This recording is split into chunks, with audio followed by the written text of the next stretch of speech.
Alam mo ba na ang mga taong mayayaman ay may halos 7 income sources, samantalang ang mga karaniwang tao ay isa lang ang income source, at ito ay galing sa sahod sa pagtatrabaho. Hindi lahat ng income ay pare-pareho.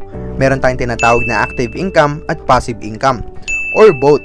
Ang isa ay nagbibigay ng malaking tax at ang isa ay ginagamit para lumit ang tax. Kaya ngayon ating pag-aralan ng 7 income sources ng mga mayayaman na dapat ay alam mo. Una nga dito ay ang earned income. Ito ang pinaka-common na sources of income ng isang tao. Ito ay perang nakukuha sa pagtatrabaho, sa madaling salita, sweldo. Kabilang dito ang mga regular na empleyado hanggang sa CEO ng kumpanya. Yes, tama ka nang narinig. Maraming CEO ang maituturing pa ring isang empleyado. Other professionals like doctor, dentist, and lawyer ay pasok rin sa kategory na ito. Basta binebenta mo ang oras mo para kumita ng pera, ito ay matatawag na earned income at classified as active income. Even freelancer ay kasama sa kategory na ito. Karamihan sa mga self-made millionaire ay nagsimula din sa earned income. Ginamit nila ang kanilang sweldo para invest sa mga bagay na nagpapalago sa kanilang network. Marami kasi sa atin ngayon na nagmamadaling makalis sa pagiging empleyado at hindi na-appreciate ang kagandahan ng pagsweldo. Earned income is a good starting point, especially if your job allows you to provide for yourself and your family. Pero syempre may disadvantage pa rin ito kung ito lang ang source of income mo. Limited lang kasi ang time natin. Meron lang tayong 24 hours sa isang araw.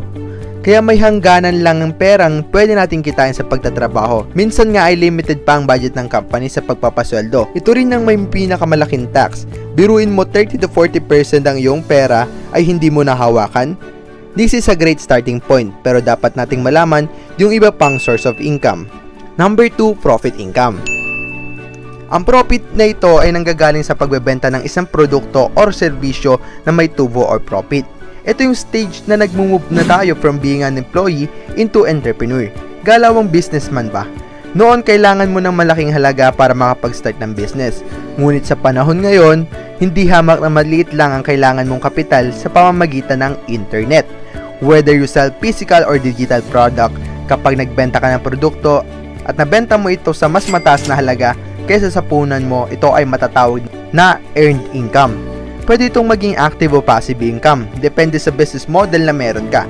Kung ikaw ang gumagawa ng produkto at ikaw rin ang nagbebenta, matatawag itong active income at mahirap palaguin. Tinatawag din ito na small scale business. Pero kung ikaw naman ang nag-design ng produkto at may manufacturer na gumagawa para sa iyo, may potential ito na maging passive income or highly scalable business. These two types of profit income are taxed differently. Ang scale business ay konti ng diferensya ng binabayaran nilang tax sa empleyado. Samantalang ang mga highly scalable business ay mas maliit ang tax na binabayaran, lalo na pag ito ay ginawa lang nilang korporasyon.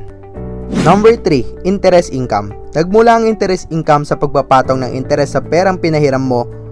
Wait, di ko sinasabing pautangin mo ang iyong mga kaibigan o kapamilya at lagyan ng interest. Trust me, nakakasira ang relasyon yan. There are few ways para ma-access mo ang ganitong income. Pwede mong ilagay ang iyong pera sa bank at i-time deposit. At pwede ka rin mag-invest sa mga bonds, meaning ipapautang mo ang iyong pera sa mga kumpanyang nag-expand ng kanilang business. Ito ay ang mga safer form of investing.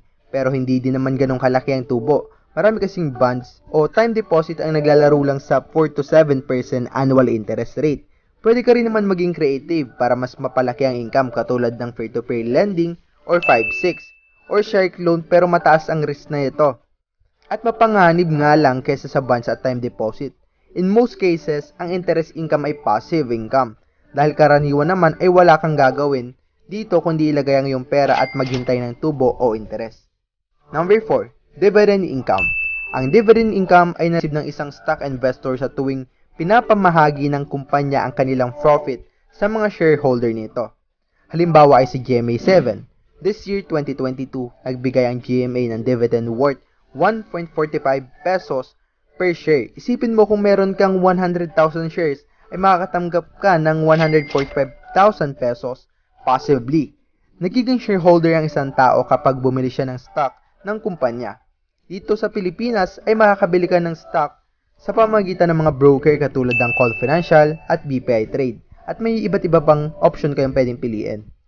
Kung may balak kang pasukin ng pag-invest sa stock, ay sinasuggest ko sa iyong pag-aralan mo muna ito. Sa pamamagitan ng dividend ay marami ng tao ang gumanda ang buhay. At ang mga retired na sa trabaho ay hinahayaan lang ang kanilang stock holding at ang dividend lang ang kanilang ginagastos. At ang tax naman para sa dividend ay 10%. Hindi hamak na mas maliit kaysa sa earned income tax. Number 5.